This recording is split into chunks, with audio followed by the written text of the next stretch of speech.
Avant la mise en place de cette méthodologie, on n'avait pas vraiment d'organisation, de validation de nos offres et d'analyse de nos offres.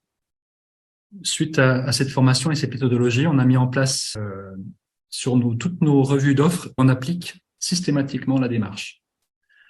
Donc ça a été la première des choses et ça nous a beaucoup structuré notre processus commercial.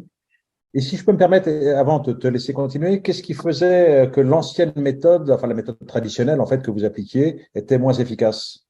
En fait, comme il n'y avait pas de structure, selon le commercial qui présentait un petit peu cette offre, elle était analysée de façon tout à fait différente. Il n'y avait pas de façon unique de l'analyser et de la cartographier.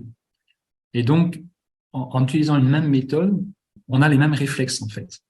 Maintenant, sur toutes les affaires. Donc, on pose des questions là où le bas blesse, entre guillemets, et qui peuvent faire progresser la prise de commande, en fait, tout simplement.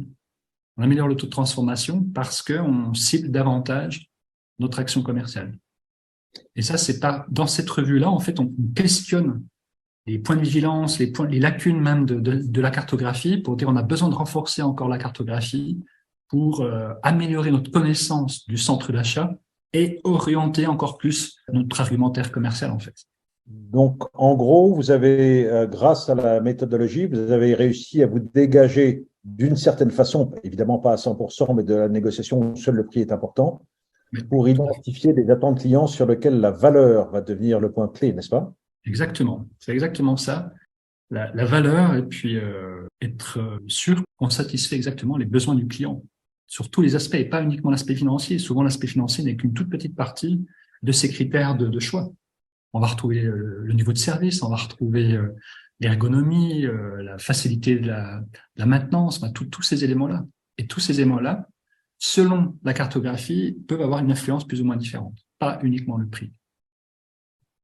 Quels sont les services qui sont impliqués chez Dimeco dans cette méthodologie? Les commerciaux, bien sûr, mais est-ce qu'il y a, au-delà de la force de vente, est-ce qu'il y a d'autres services qui sont concernés? Il y a le comité de direction, donc, et puis il y a le responsable du bureau d'études mécanique et le responsable du bureau d'études automatisme. En 2019, on était à 14 millions et demi.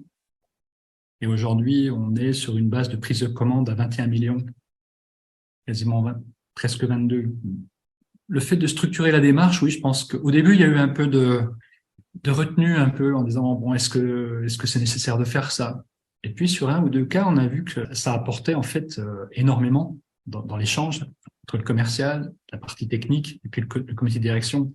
Et ça permettait en fait à ces trois instances, entre guillemets, de s'aligner en fait sur ce qui restait à faire, les informations qui nous manquaient, et puis sur notre plan d'action commercial en fait. Suite à l'analyse et à la cartographie des ventes complexes de ce client-là. La structuration dans une démarche, c'est toujours, pour moi, c'est toujours important dans une entreprise. C'est ce qui fait que elle vit au-delà même des personnes, parce qu'il y a une structure, il y a un process qui existe et qui fonctionne. Donc, tu la recommanderais, en fait, tu recommanderais cette approche à tes confrères dirigeants d'entreprises industrielles? Mais je n'arrête pas de la recommander. Je n'arrête pas de la recommander. Et chaque fois que j'ai pu le faire, ça a été souvent très, très bien perçu par des confrères ou même d'autres métiers, comme les banquiers, comme d'autres chefs d'entreprise. Il y a beaucoup de chefs d'entreprise qui n'imaginaient pas, en fait, cette démarche des ventes complexes, qui pensent pas que c'est important à ce point-là, en fait.